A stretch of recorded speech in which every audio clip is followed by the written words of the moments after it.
Hey everybody, it's Tom Foster here at Foster Web Marketing, and I am here with Zach and Laura for the re-recording of our webinar where we had a technology fail from GoToMeeting. Not from us this time, from GoToMeeting. So we wanted to redo it. It was a good webinar, one of our most widely attended, about something simple, content audits, which you wouldn't think would be cool, but it can actually make a big difference in your web traffic, in your web conversion, for a lot of different reasons. And so, Zach, thanks for putting this together with Laura. You guys did a great job on putting this together. And we wanted to redo it for everybody because we had that big fail with technology. So we're going to do it again. We even have the questions that everybody asked. So let's get started, Zach. Why don't you tell us a little bit about content audits? Yeah, no problem. Thanks, Tom. So we're going to talk about the importance of content audits and how to do them well. A lot of people will go in and cut off a lot of their old content without actually thinking about it. So we want to make sure that we're both doing content audits and doing them well and not just doing them for completion's sake. So why are content audits important? This task will improve user experience. When users find out that they have old content, or you have old content on your website, they're going to be put off by that. If they're reading content from 2008 and it doesn't make sense anymore, that's not a good user experience. Or if someone comes to a 404 page, which is a 404 basically means that that page doesn't exist or there's an issue. And if users come across a 404 page, that's not a good user experience either, because it's a dead page. It's not providing any information. So that's like you getting an address to somewhere and you're excited to go there, and you go and no one is there, or it's not what you thought it was going to be. And so that's why you don't want to go wildly delete your content, because then you're going to get 404 errors. It's also a bad signal to the search engines. Yeah, when search engines see an increase in 404 errors, they definitely take note and realize that something's going on, and they will often hurt your visibility because it's not a good user experience, and that's what search engines want. They want a good user experience for the users using their tool, as well as the people that are coming to your website. So the other thing is content should be timely and relevant. When you have content, like I said, from 2007, 2008, a lot of times it's not relevant anymore, or it's not the right information anymore. Things change.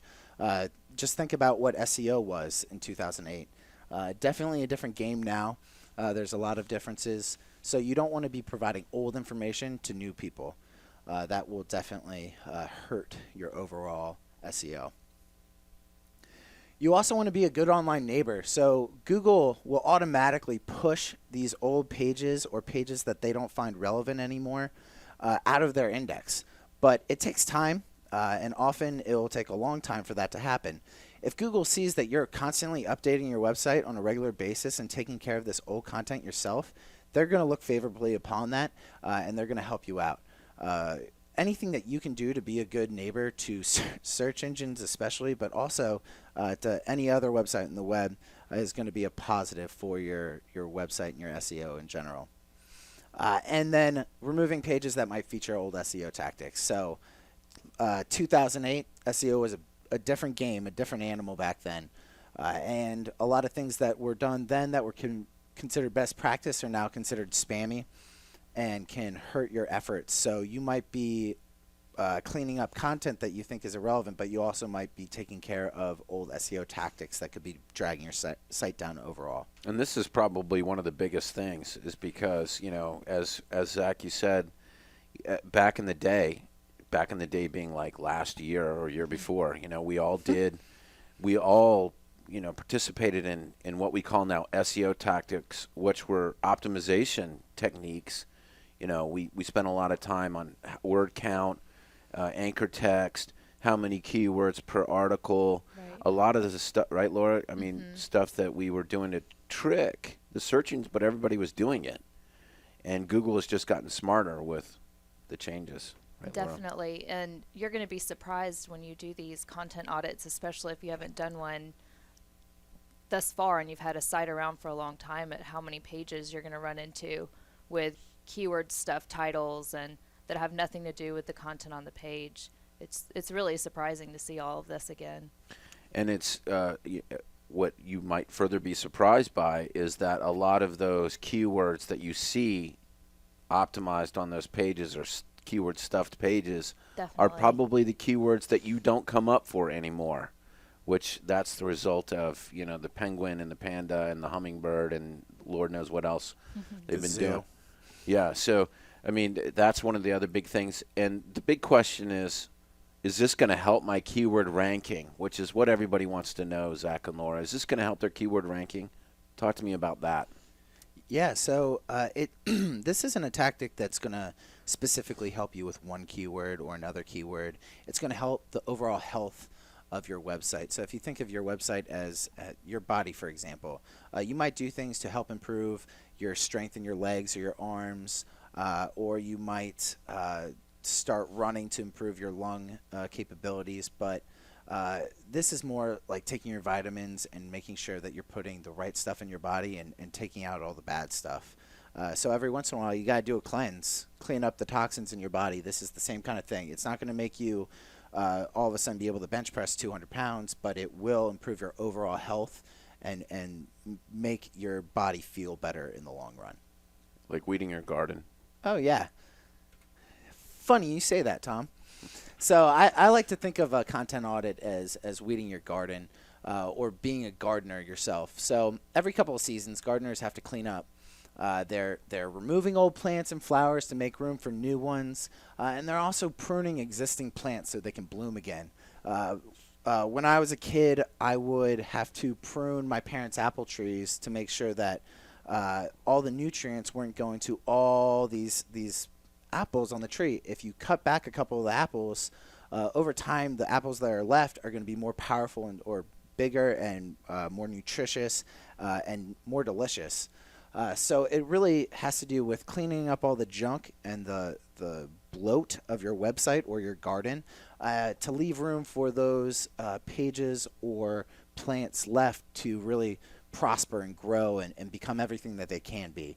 You don't want old plants to be suffocating or taking nutrients from the soil from your other plants in your garden. So how's this going to help? Shouldn't you focus on new content? We always say write new content, quality content, and your website will do better. But bigger is not always better. When you're writing new content and not doing something about your old content that's outdated or provides the wrong information now or is over-optimized, then you're just building the index to your website. And just because you have 4,000 pages on your website does not mean that you're going to rank well for the keywords that you want to rank for, or there's not going to be a direct effect there. So it's good to write good quality content, and you want to make sure that you're doing it regularly and providing useful information to the user. But it's not all about having the most pages on your website. If you're looking at competitors and saying, hey, I'm writing more content than them, they're ranking better for me for this keyword. Well, that's because just because you wrote more content doesn't mean that makes you any more relevant for a single keyword search. And often that query that you're looking for, that vanity keyword that's all you care about, often isn't the keyword that's driving quality traffic conversions to your website in the first place. So don't get caught up in those. You're going to be ranking for that content individually, though. I mean, like you need to look at each piece of content. Like, a piece of bait, really, for attracting your perfect client there. And so each piece of content should, that's what it is. I mean, it's, right. So if you want to be found for a certain keyword string, then write a piece of content for it. What we see people do, and still do, is they try to make their homepage everything. So it's stuffed with all kinds of various keywords. Same with their practice areas. And the reality is that you should have lots of different content being found for those keywords. Right. So it's not necessarily a bad thing to have tons of different, because what happens is that you get stuck. Our clients get stuck on one keyword or a set of keyword phrases, and that's all they think about without really even knowing, this is your point, without really even knowing if that's really what produces clients. We know for a fact, over doing hundreds of audits and all the websites that we've been working on for all these years, that the vanity keywords, even if you are on page 1, they're not the ones that bring you the clients that you want. It is the long tail keywords that bring you the clients that you want ultimately, and that is across the board. Right, guys? Yeah. Definitely. You don't want to focus on the wrong things. So when you focus on those things and you don't care about your website, you don't care about the content, all you care about is ranking for personal injury attorney Atlanta.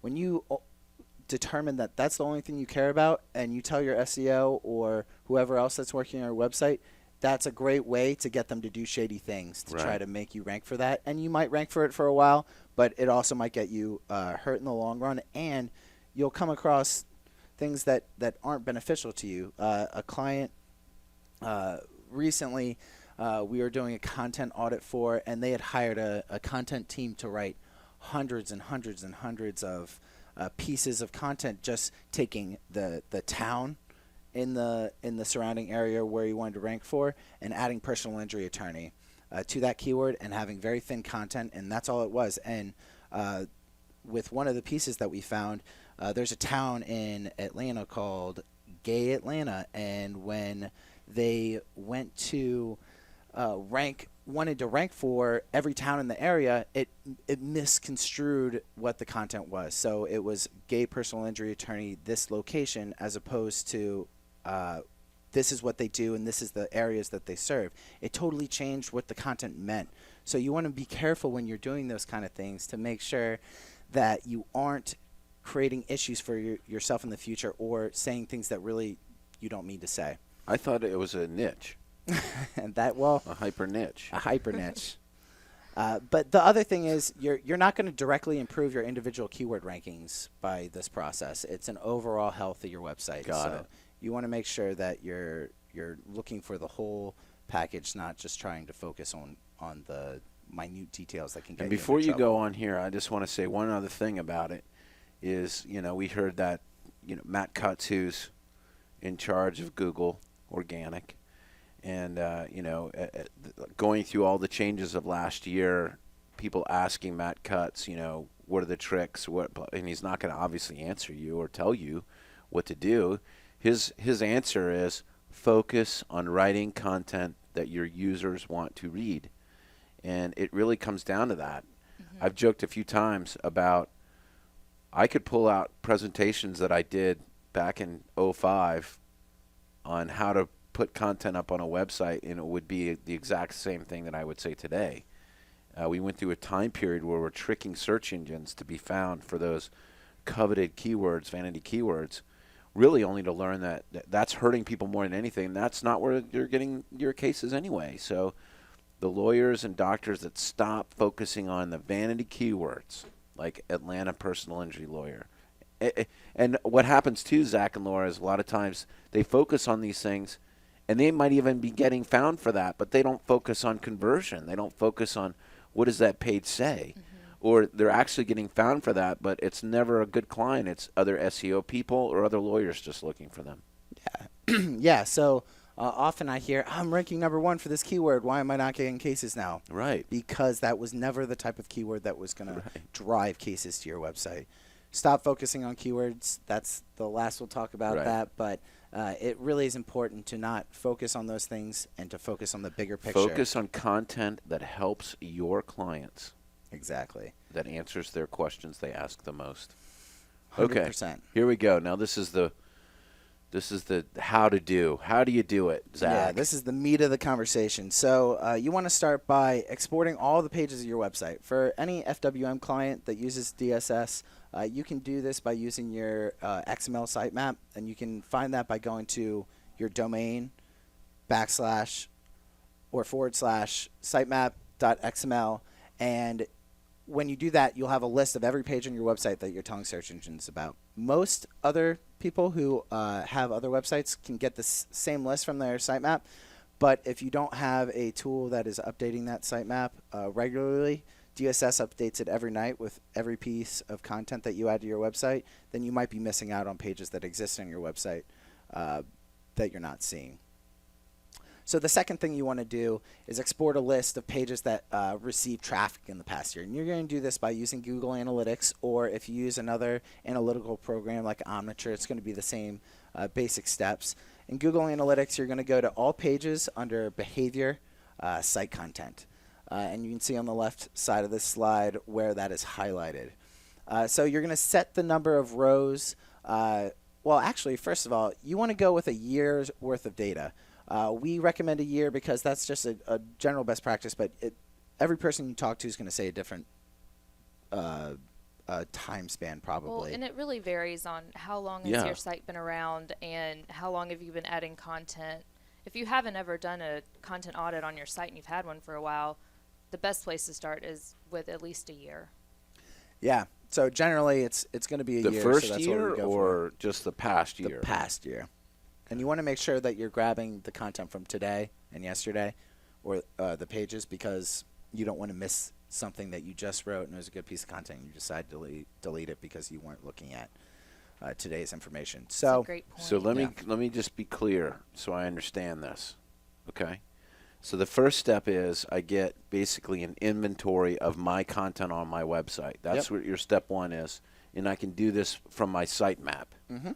With our sites, it's sitemap.xml. That's pretty standard. Yeah. So likely that's going to be, if you don't have an FWM site and you have something else, that's likely what it's going to be too. So then the next thing that we do is go to analytics to find out what content is being viewed or not viewed in terms of Google Analytics. So we get our inventory. It's basically telling us what of our content inventory is popular or not popular. Exactly. And we want to look at all pages as opposed to landing pages because some pieces of content might be pieces of content that aren't landed upon very often, but users find it very helpful. Sure. So you want to be looking at both sessions. Google actually yesterday updated its updated analytics to read as sessions as opposed to visits. It means the same thing, but you want to be looking at that sessions number and comparing it to the entrances number. Entrances is the number of times someone entered through to your website and that page was landed upon. A session just means that someone viewed that page during their session on your website. So it's really important to know the distinction there because a page that drives a lot of traffic to the website might not be getting a lot of love from the users on your website that are coming there in another way, or vice versa. So you might have pages that get a lot of love from people on the website, but isn't getting a lot of love from organic traffic, direct traffic, referral traffic. So you want to make sure that you're looking at both those numbers. And if you see a big disparity, how can we fix that? Is the page that's doing really well organically not very easy to find on your website? That might be something you want to change because everyone or Google finds it very interesting and relevant for a lot of search queries. You should find it very interesting and relevant to provide your users. So make sure that you're providing that information to people. So you want to take that number of rows and update it to whatever the number of pages that's showing. So 705 in this case is the number of pages that received traffic in the past year. And you want to move that 10 rows to something over 700 so that you can get all that data in one file swoop and then export it. So when you export it, you're going to combine the two lists and compare them. Anyone that's a FWM user or DSS user, we did a user group about this whole process and more step-by-step, a little bit more details in regards to this. So you can find that in the client forum if you're looking for more detailed information of how to do this yourself. So if you're not an FWM client, you can go to your own webmaster and say, I need a content audit, and this is how I was told to do it.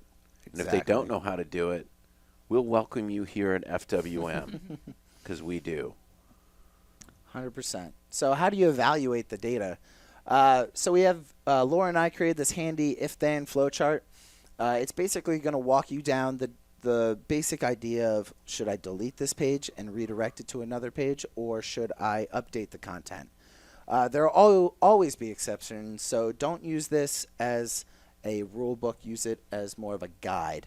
So it really is going to depend piece by piece, but this flowchart is going to give you a better understanding of what to do and what your thought process should be moving forward with an audit for your content.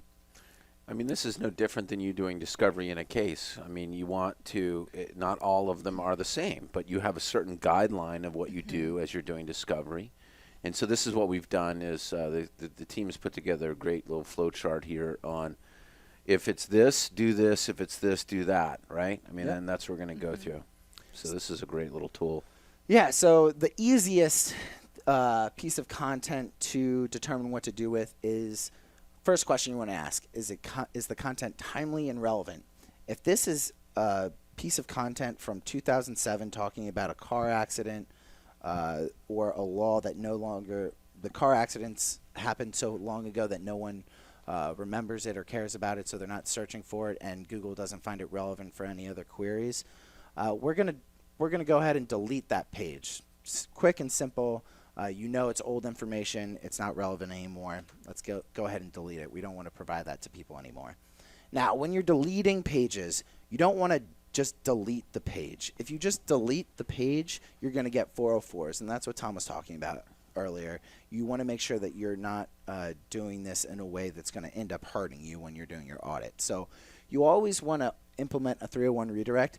DSS automatically will redirect. Hold on a second before you go on with that. Now, what is a 301 redirect? Yeah, oh, definitely. So 301 redirect basically tells search engines that a page has been permanently moved somewhere else. So this content no longer exists or it exists somewhere else. So if this content doesn't exist anymore, but it exists somewhere else or something relevant to that exists now, that 301 is going to tell search engines that this isn't the page you want to send people anymore. This new page is where the content exists and where you want to send people. So basically it's a way to, and the user will often not even realize this is happening, but often you put in a page and you press enter and all of a sudden you see the URL change really quickly and then you have a page of content. That's a 301 redirect most likely, and that's going to provide a better user experience than just deleting the page. It's a lot like forwarding your mail if you move. 100%. Okay, so right. If you don't go tell the post office that you've moved, then your mail just gets stuffed in the mailbox or gets thrown in the trash can. Black if you don't, hole. right, and that's exactly what will happen to your visitors if you do not do a 301 redirect. And Zach, your point is that in DSS, we prompt you if you delete a page. We prompt you, where are you directing this page? Where do you want this traffic to go? And the other thing is, don't tell it all just to go to your home page. That's another sin, and we're going to talk a little more about that too. Yeah, the 301 redirect is basically meant to point users in a better place than the piece of content that's no longer there. Right. So wherever you point them to, you want to make sure that it's relevant to the information that was provided on that old page. So best case scenario, you want to make sure that you're redirecting to a piece of content that is very similar or provides a lot of the same information. So that's the best case scenario. That's the perfect 301 redirect. This content no longer exists here. It exists over here. And it might be a more robust piece of content. It might be a piece of content that was duplicated almost, and you just saw that you had two pieces of information that were very much the same, and you wanted to move it. So if a similar piece of content does not exist, you want to send them to a relevant practice area. That's going to be your best chance of getting relevant information to whatever you're writing about to that practice area. And then finally, if there's no relevant practice area, let's say you decided to write a post about gardening on your lawyer's website blog, then you'd want to redirect it to an overview page, like a blog overview or a library overview page. And that way the user will be able to find more information about relevant things that they're searching for or they're interested in. Must be because they've been injured gardening. Gardening injury. Right. Yeah, Gardening well, green injuries. thumb med mal case. Right. That's So relevant. you really just want to put yourself in the shoes of the user. If you were the person searching for information on insurance in Virginia, and that page, you want to redirect that page, where would you rather land? So the first place you'd want to land is somewhere that is going to still provide you that information. Second, a place that will tell you where to find that information. And third, a general overview of what that information might be. or another piece of content that might be relevant to what your query was. So just put yourself in the shoes of the user and understand that they're going to be clicking on this link possibly from an external blog post or a comment on a news item, or it might just show up in search results for a while because it hasn't been de-indexed yet. So make sure that you are pointing people in the best place possible. Sometimes you could have content that's actually pretty good, but it's not being found because it's too thin. Yep. And that's your point is, like just talk about motorcycle accidents, the different kinds of accidents, wearing a helmet.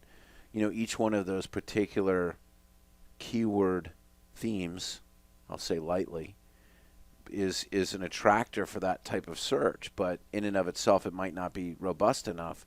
So in that case, you might want to redirect or add that content, and you're going to get to this, to another page that is more robust and more relevant to a particular search. Could actually, by combining them together, do better.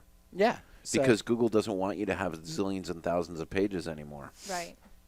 Well, it's as long as all those pages are providing Right. unique, relevant information, but most of the time they're not going to be if your end goal is to get Right. more If your pieces end goal of is content. SEO, they're gonna and you've been doing tactics like that's what they're weeding out. Yeah. So if your whole goal was, I'm going to put out 60 pieces of content a month for 3 years, just because that's the number you heard someone say, you're just going for that goal of a number. You're not going for the goal of providing value to the user. So rather than saying, I want to provide really useful information on a daily basis or bi-weekly, weekly, whatever it might be, as long as it's relevant and informational and unique, that's the best way to do it. You're not trying to seek this perfect number. That's just not how search engines work. There's not a perfect equation to rank higher in search engines that if there was one, someone would have figured it out by now. The other thing that we always point out is that there's 1,500 PhDs at Google. How many do you have in your organization? Yeah. So I mean, like, who are you trying to beat? I mean, anyway, Yeah, 100%. You're not going to outthink 1,500 PhDs sitting at your laptop. And really the goal is, your goal should not be SEO keyword ranking. Your goal should be writing content that gets you cases. Mm-hmm. That's what you should think. So you have to change that conversation in your head Right. and stop, running to Google and typing in your normal keyword that you do all the time, because that's not what's going to get you the cases that you want. You got to write for your potential clients, not for the search engines. Right. Because the search engines aren't the ones that are coming in with the injuries. It's your potential. That would be Right. great if they were. Tons of cases. So, yeah, that's the thing you really want to be thinking about when you're doing these content audits is, what was your goal 2 years ago? Is that content goal still aligned with what's best practices today? And often you'll find that it's not. Another thing that I just thought of was you'll go back, and Laura talked about, you'll go back and realize that there's a ton of keyword stuffing. You might go back and if you've had a website for 5, 6, 7, 10 years, you might find invisible text and really shady black hat techniques that people implemented in the past, and they're just lingering on your website, hurting you, and you have no idea. But when you have things like hidden text, which is basically someone just took the text and made it the same color as the background, so the user can't see it, but search engines can see it. Google's smart enough to find those things now, and that is definitely hurting you. So if you find something like that, which you might have trouble finding in the first place, you're definitely going to want to clear all that out and make sure that you're doing content for the user and not just for a search engine. So let's say you can't decide whether your content's timely and relevant. It doesn't really fall into well into that question. Well, did your page ever get traffic? If it did, has it ever been modified before? And if it hasn't, that's a good place to update. I would say I would update that piece of content, because if it got traffic at one point and it no longer is, it could be that it just needs some love and it needs to be updated.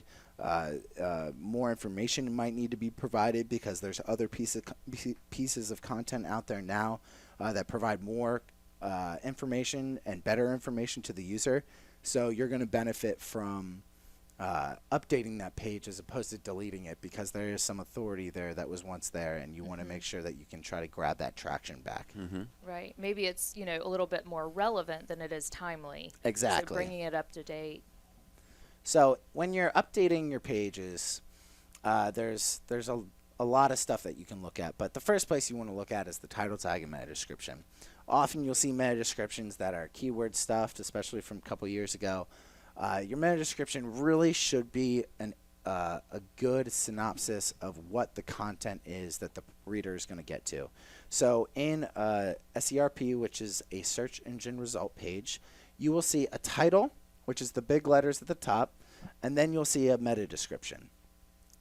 The title should be enticing and describe the content on your website, and not try to trick the user into clicking onto it, but actually provide a good information that would make me want to click on it. The meta description, same kind of thing, but you want to make sure that you're not focusing on keywords. It's not about stuffing keywords in there. It's about being writing naturally and having people be able to read that and want to read more. So if you have a good descriptive title and meta description, then you want to look at your headline next. This is down the line probably a more creative type of writing than you would get on your title.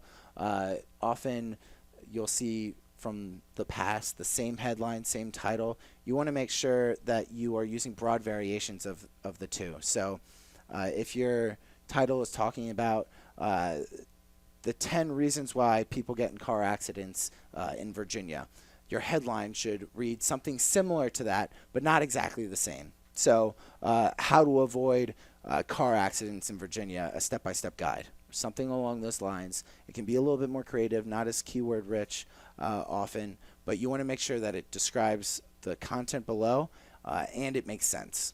The headline is what keeps people on the page, and too often we see the of course vanity keyword being overused as headlines over and over again. An engaging headline is not Atlanta personal injury attorney. That is not an engaging headline. That's not why someone opens up the newspaper. Is Right. because of a Right. keyword stuff headline. Right. It's also And, not you know, descriptive of what the content is. It doesn't make sense to search engines and users. And to Laura's point about why they open a newspaper or a magazine, like look at the supermarket when you're going there, or the magazine rack, and those headlines are designed to stand out. So I recommend anybody that's writing their content, if they want more conversion, if they want more, this is the other. It's not just traffic. It's what happens with that traffic once it gets to the page. And the better your headlines, the more sticky the people will become, the more traffic Google will send to you. And that's the other thing that you have to think about. And so, I mean, that's the only way that magazines stay up on the shelves is if they sell. And so it's the same thing with Google. The only way that you're going to stay there is if people actually click on your junk and read it, right? And so look at Cosmopolitan, look at Glamour, look at Redbook, look at Anne Marie, look at all those, or Anne Claire, or whatever. Marie Claire. Thank you, Laura. Or Anne Marie. Right. Whatever. Those magazines and Inquirer and all those guys that are trying to get your attention in seconds, they want you to pick their stuff up over the rest. They're all talking really about the same thing, but it's how they do it. So pay attention to how they do that, because that's a great way to do engaging headlines. And also with going back to the titles and the meta description, if it's a misleading title or meta description, then you're going to get people to click through to your website, but then they're going to say, oh, this isn't what I was looking for. This isn't the content that I wanted, or this isn't answering my question. And they're going to pogo stick, what's known as pogo sticking, back to the search engine result page, and then choose another result, click that, find the information they wanted, and stay on that page longer and interact with that website. Does Google more. pay attention to that? That is probably the number one thing that can hurt your SEO. A lot of people get confused and confuse this with bounce rate. Often you can have a very high bounce rate for a piece of content that actually provided the information that the user wanted. So what Google can see when you have a piece of information or a piece of content that's answering questions, it's seeing users clicking your search result, going to that page, reading it for a certain amount of time, finding that answer, and when they go back to the search engine result page, their next query doesn't have to do with that first query because they had their answer or question answered, and they're also not clicking on another result to find another answer. That is the biggest thing. Wow, that's interesting. Because when you have a piece of content that's providing an answer, that's what Google wants. That's their whole mantra. That's why you see all this. They're about user experience. Exactly. They're about trying to get people that do searches. Look, they don't want to go the way of AltaVista and Excite and the rest of this old search engines that we all grew up on that aren't around anymore because they didn't work. And they want to be able to provide their users the results that they're asking for as quickly as possible. That's what they're after. Yeah, definitely. And that is a great way to hurt your website's SEO, and you might not be doing anything shady, but you won't be able to rank for anything. You can't figure out why. It's because your titles and your meta descriptions are misleading, and people aren't finding the information that they thought they were going to find on that page. Yeah, that's misleading. That's another one too. Is that a lot of people just focus on the page title or the headline, and that's what we say a lot. That's like advertising for pizza. And you go to the pizza shop, and they're really selling Chinese. That's the worst. Has that happened to you a lot? It has happened a couple times. Or Chinese place selling pizza. Yeah, vice versa. Strange. Yeah, it is strange. And Chinese I don't like pizza. the experience. I never will go back, and that's the point. Exactly. We're never going back there. So once you've done all that, looked at your headline, your title, your meta description, you want to start looking at your content. Is it over-optimized? Is it keyword stuffed? When you read What's an example of over-optimized content, real quick, Zach? If you are injured in a personal injury accident in Atlanta while you are injured, should you try to contact a personal injury attorney in Atlanta? That reads so poorly. That was you painful see it all to the listen time. to. It hurt me to say it, but I read Feeling it ill. all the time, and it seriously hurts me. Because just when you read it out loud, does it sound natural? Does it sound like something you'd want to read? If you don't want to read it, then your user's not going to want to read it. It just should make sense that the content should speak naturally and be easily understood and not jam full of these keywords that we think that people are searching for, when in reality it's probably other attorneys and search engine And professionals. don't get seduced by, well, the guy, like I've done a search and this guy's in front of me on the search engines for your particular vanity search, and he's got his page all keyword stuffed for that particular search. Don't be seduced to go do that yourself, because you don't know if that guy's getting any business for that. People could be bouncing right from that page off to you. There's a variety of things that are involved in the Google algorithm change. And so, just don't go back to those old school tactics. Even if you see people ranking before you, it's probably just because Google hasn't caught up to them yet. Yeah. And if you start to over-optimize your content, like the guy who is ranking first for that keyword, all of a sudden you're going to get those pogo sticks like he was getting before, and all of a sudden you both aren't ranking and someone else is ranking at the top that was playing the long game and not trying to cheat the system or find quick results. It's organic. Notice the leaf background. It takes a long time. It was very fancy that you did it with this organic motif. Thank you. It takes time. Plants don't grow overnight. That's right. That's where the word comes from, and people forget that a lot. They think it's quick results, and in reality, it takes a long time to build a quality garden that's both beautiful to look at and luscious. And this is what we're trying to do, is we're trying to teach you. Like, listen, there's a lot of clients that we have and people that I know that weren't hit at all by any penalty or anything during the Panda Penguin, Hummingbird updates, all of those things, because they never participated. This is really, old school SEO tactics. If you always just provided good content on your website, you weren't affected at all. As a matter of fact, you're doing better than you were. Mm-hmm. Now, you might not have as much traffic, but that's a lot with Google getting rid of bad websites that you weren't getting stuff from in the first place. That's the other thing, is think about Google's inventorying ability. Like, how much content can it possibly inventory? Like, what do we count? Like, back in 2012, it was like 30 trillion pages. Who knows how big it is now? But anyway, all right, let's keep going there, Zach. All right, so another thing, spelling, grammar mistakes, Google and other search engines can pick up on this, and it'll affect your visibility when they And make you look stupid. Yeah, and make you look stupid. You're supposed to be the expert. You're an attorney, or a doctor, or whatever you do, and if you have spelling and grammar mistakes, and we all can make them, so make sure your stuff is edited, but it makes you look silly. How can I trust you to, be a good steward of my case or to take care of me if you can't even spell your own firm name right? And to know that you haven't taken the time to go back and Right. make sure that you haven't. It's like, well, how much care are you going to give me? Right. Exactly. The relevant title tag and meta description we talked about. But does it actually provide the reader with useful and unique information? Let's say you have 3 pieces of content all about motorcycle accidents and the different types of injuries that might occur.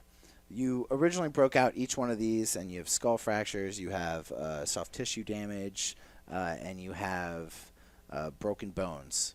And those are all the different types of injuries that you think can occur from a motorcycle accident. Now, the first paragraph is pretty much the same for all of them, but you're providing unique information throughout the rest of the content, but it's kind of thin. It's not a very long piece of content. So it might make sense to take those 3 pieces, take the strongest piece of content from that group, the one with the most traction, visits, best engagement, and make a more robust piece of content. The guide to the types of injuries you can receive from a motorcycle accident. And that way you can take the other pieces of content, 301 redirect them. Remember, this content now exists over here, and now you've got a more robust, better piece of content that's going to provide the reader with more information. And often, honestly, if someone's getting a motorcycle accident, I'm pretty sure that they're going to have a multitude of different injuries. They're not just going to fracture their skull or have a soft tissue damage. Everything's going to happen to them. That's a pretty horrific event. All right.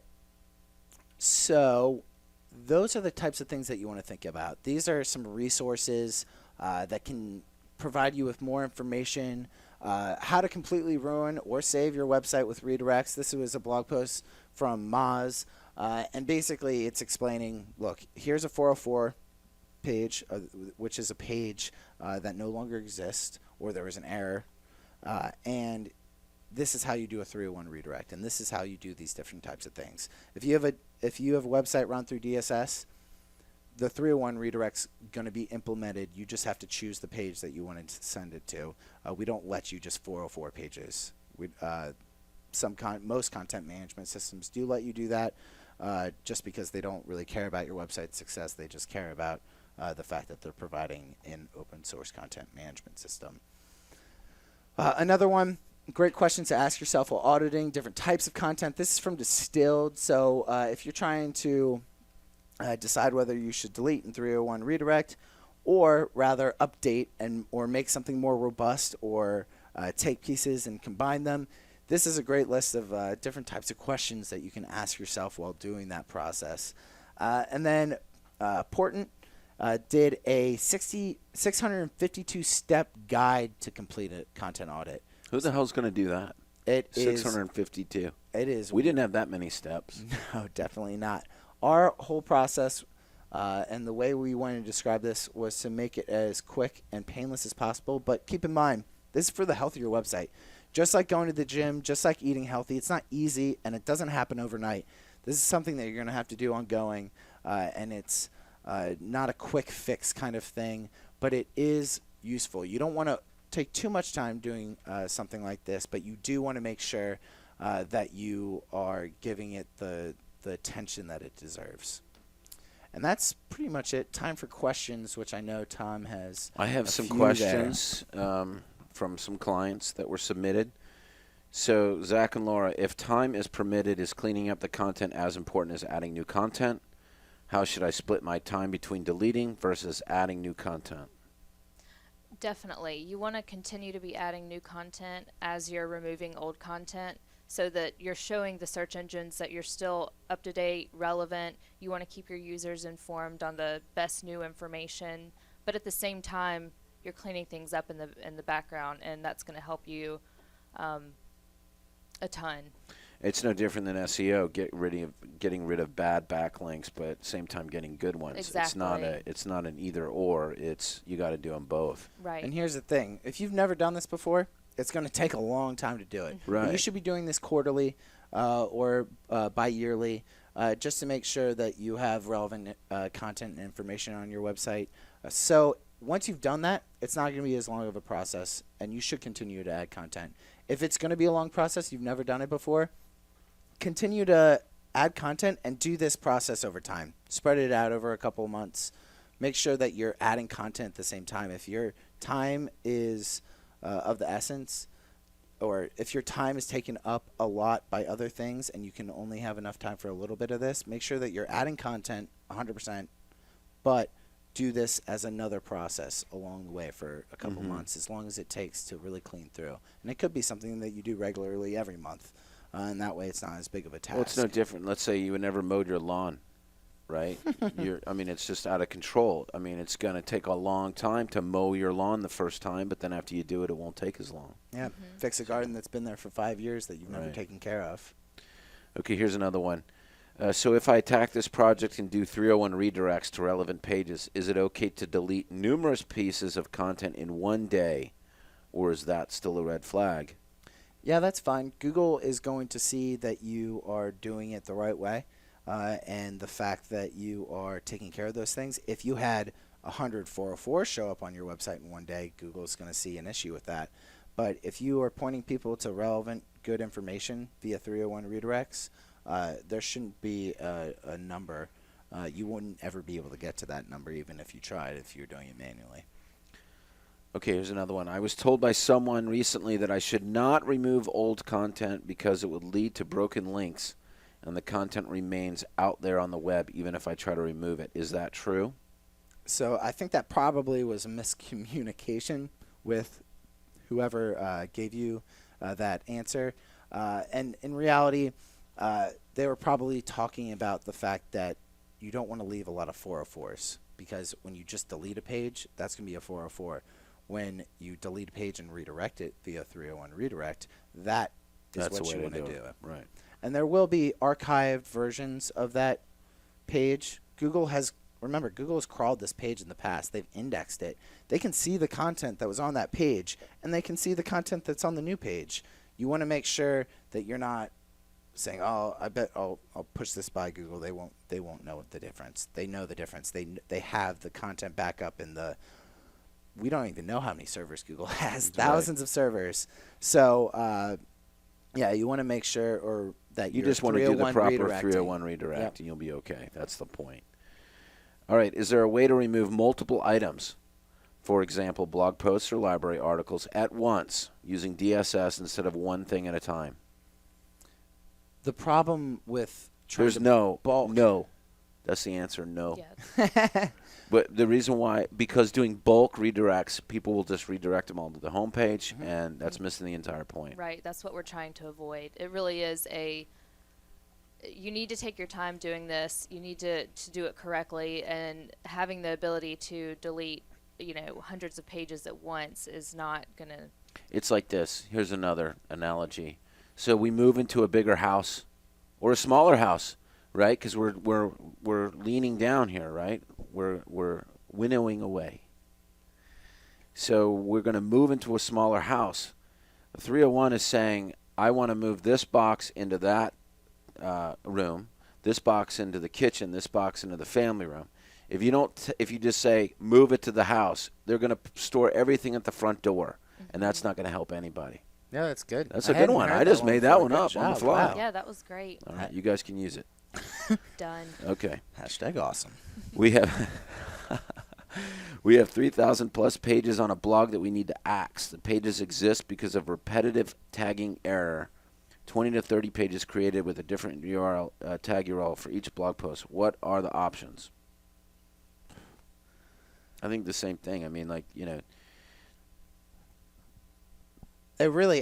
if you have 3,000 pages that are duplicated because of a tagging issue, that's a different problem. It's a different problem. It sounds like an architectural problem, and it could be that there's something more. Or over tagging. Yeah. Well, yeah. And if you have over tagging that is creating that issue, you definitely want to talk to your webmaster about how you can do that in a better way to not just individually do that, because it probably is architectural issue. And if you ever remove your website, it's gonna be a nightmare situation. Oh man, I can't imagine. Well, I mean, like, I think ultimately, in the message is that you can't just you can't put your website or your marketing really on autopilot. Technology changes all the time, and there's nothing more susceptible to trends and as technology changes than your website. And there's changes in the code. There's changes in the third-party applications that you might be pulling from. If you're using WordPress, all the plugins, those things change. You have to stay on top of this. You can't just leave it to chance that everything's going to run fine forever and ever. All right. Are there any tools that can be used to show which pages on our website have not been visited when compared to the pages that have been visited in the past year that are on analytics? Yeah, so that was basically when I was talking about the DSS user group that we had a week ago. That process, there isn't a tool that I'm aware of that will do that for you. It could be possible it exists. I'm just unaware of it. But I did set up a process. It probably takes about 10 minutes to set up the Excel sheet where you're going to track. And that's a good point. You want to make sure that you're tracking all this and you're not just arbitrarily going crazy. Because you're going to double up your efforts in the future because you have no idea what you did. Right. So you want to track. You want to make sure that you're marking what you're redirecting and what you're updating so that when you go back and do this again 6 months later, you can see, oh, I updated that page, didn't get any more traffic, time to delete. Or I updated that page and all of a sudden I got 100 visits last month. Awesome. But make sure that you are tracking that via Excel or whatever is easiest for you. But I set up Laura and I set up a process for exporting all that information and comparing it using conditional formatting, which basically just says if this exists in this column and exists in this column, highlight it, and then you'll be able to see what's not highlighted. So the pages that are in the sitemap that did not get page views in the last year. So I think that's a lot of questions, but I have my last question. So Laura, you manage all our SEO here, and you manage the entire SEO team. Is content audits and cleaning up content part of our process for our clients to help them do better? Definitely. Yeah. No doubt about it. It's so important. You can't just continuously add on top of things. Just, because the foundation might not be as firm or as strong as it needs to be. Right, the dirt is not as fertile. And, right. And you got to get, just like, when you're doing your garden, you have to give plants room to grow. And the same thing is true of good content. So if you, pull out 5-10 pieces of crappy content that doesn't do anything for you, and you replace it with one really good piece of content, that's the goal. Yeah, definitely. Rake the leaves out of the yard so you can make room for new life. Right. And Zach, you are the SEO or, webmaster really for a Foster Web marketing website. We doing the same thing with our own website, right? Yeah, so we just went through and deleted, I think it was about 300, 400 pages, blogs, articles, news items, and FAQs. And it's something that hadn't been done in the past a lot, so we're doing it more so today. I think that a lot of our clients are benefiting from us knowing more and learning more about this process today than they did maybe 2 years ago. But it's definitely something that we think about, do, and will continue to do for those who have custom marketing plans with us. And it works. And so, this is not an expensive thing to do. Like, it's not you got to go buy AdWords or pay-per-click or you got to go buy more content. It's just taking the time. It's your time, or your web marketing person's time, or your marketing person's time, or your intern, or whatever you're doing. But it will reap you great rewards down the line, actually pretty quickly.